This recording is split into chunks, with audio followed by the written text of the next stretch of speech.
Hillary's speech last night was good if you didn't live in the real world and you had no reality to correlate her rhetoric with. But when you compare what she said with reality, you see, first of all, how flawed it is, and secondly, what a poor basis it offers for a victorious campaign. By the time you boil off through all of it and you rebut the arguments by what's actually happening, all that's left is that she's a woman and she's not Donald Trump, not a basis for winning a campaign. She began by urging compromise and working together. Now, is there anybody in the world less likely to compromise than Hillary? Like in the email scandal, like in Benghazi? Her reputation is standing firm and aggressive and telling everybody to go to hell, whatever the consequences. Scarcely the basis for someone who can say, now I'm the person of love and kindness and compromise. She said that we're not afraid.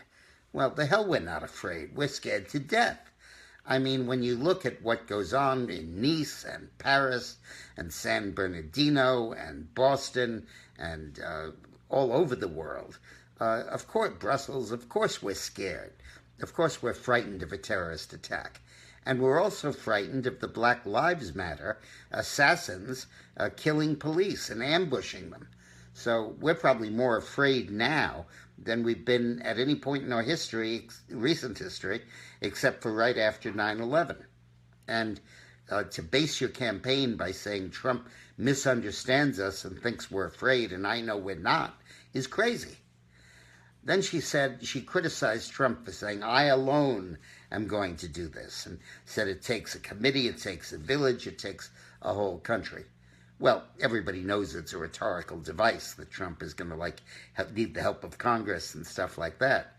But the idea of a person standing up there and taking responsibility and taking charge is a very good idea and taps into America's feeling that gridlock and everybody blaming everybody else is really not working in America.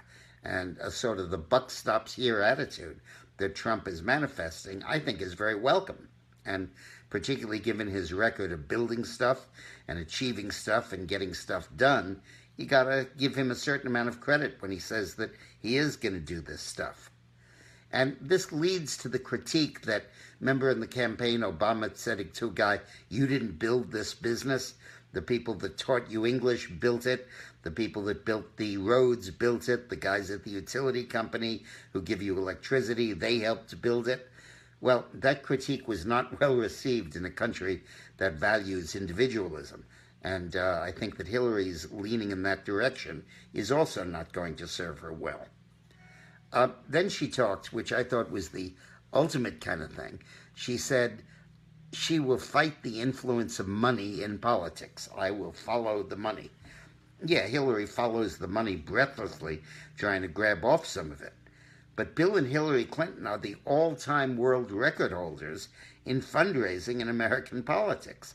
They've raised well over $1 billion, closing in on $2 billion. Between the Clinton Foundation and the Global Initiative, her '08 campaign, her current campaign, her races for the U.S. Senate, Bill's runs for president, I mean, they have exceeded $1 billion raised. And Hillary is the epicenter of wealth and privilege in American politics. It's where all the donors meet with the special interests, and it's where they collide and collude. And to put herself up there as the apostle of ending money in politics just is absolutely laughable. Then she said she was going to stand up to China. Well, how about it, lady? You've met with China maybe a dozen times and you've never stood up to them. You've never raised the human rights issues. You've never named them currency manipulators and backed them away from their unfair trade practices. It is totally disingenuous for us to believe that Hillary will now stand up to China. She's trying to mimic Donald Trump and take some of his thunder away. And then, finally, at the end of the speech, she said, does Donald Trump have the temperament to be president? A man who can be baited with a tweet should not be in charge of nuclear weapons. First of all, does anybody believe Trump is going to launch a nuclear war? I mean, come on. And secondly, who's the one who gets us into wars? Hillary. Trump opposed the war in Iraq. Hillary supported it. Trump was against going into Libya. Hillary insisted on it. Trump opposed going into Syria. Hillary pushed for it.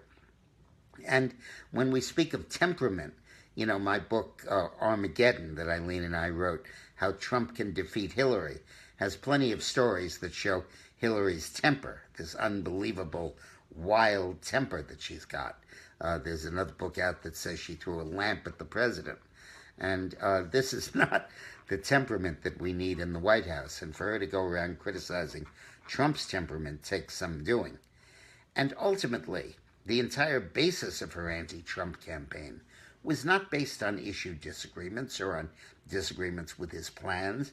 It was based on style, on fluff, on simply saying, oh, God, we can't put up with that man, or you couldn't be for Donald Trump, could you?